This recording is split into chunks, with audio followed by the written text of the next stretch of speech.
Alright, so I got most of the parts fitted together, made the little arm that goes on the trigger, and right now I'm cutting out parts to be fitted right there on the frame to make this, I guess, even, so I can put the side plate on there and such. And also got some, I guess this would be a barrel. Unfortunately, the rifling didn't seem to quite show up that well, but I guess it's okay really. I mean, you got enough gas escaping between the cylinder, so you don't really need any more escaping through the rifling. So we'll see. I mean, if it doesn't really do anything, then I'll just make a new one and screw it on there. So it's not a big deal. And right now, like I said, cutting out these parts. And when you do this, you wanna try to cut it out while it's still semi-wet, because once it completely dries, like this, the knife can't really bite into it. So you want to try to get it while it's still somewhat wet, so it's easy to cut with. And if it's too wet, then it's gonna rip the paper, so you don't want to do that. So just give it a few minutes and then start cutting it. And it also helps if you have a sharp knife, so that's another thing. And around the corners you just go one stab at a time. Not sure if you guys can see it.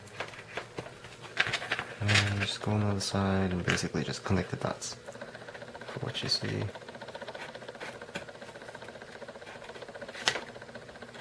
Just like that.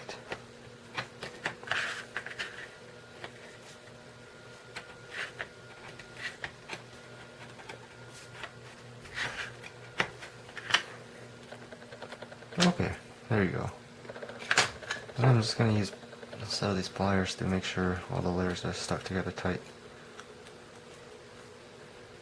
And then after that, you're going to let them dry. And I'm going to, for these parts, I'm going to super glue them together. This one. And then I'm going to super glue it on here. And I don't think I talked about this thing yet, so I'm just gonna take it apart. I'll probably do another separate video once everything's done on detailed description of all the parts. So this trigger. So basically, you got a spring that I made from a little thing, spring that's into the VCR tape, and so this pin holds the spring in place, and this is to keep it under tension. So you got a spring that goes around and it goes around over this one and goes under.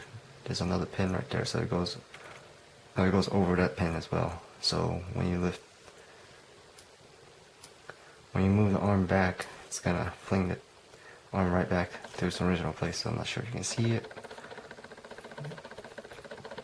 You see it in the spring right there, putting pressure on that.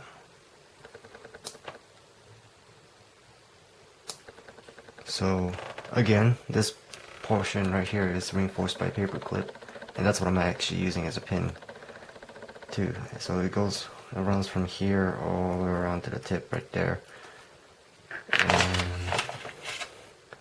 basically it's lined up like that. So the spring pivots on this, and also the rest of it acts as a reinforcement. So kill two birds with a stone type of deal.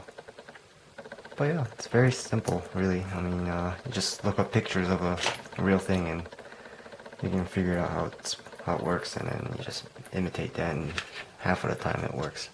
So that's really pretty much it for now. I'm gonna try to get all the frame done, and then try to get some of the components for the thread and all that for the barrel and such put in place, and then the most time consuming part of the gun is the cylinder. I'll probably do that last because I really don't want to do it. So thanks for watching, and see you next time.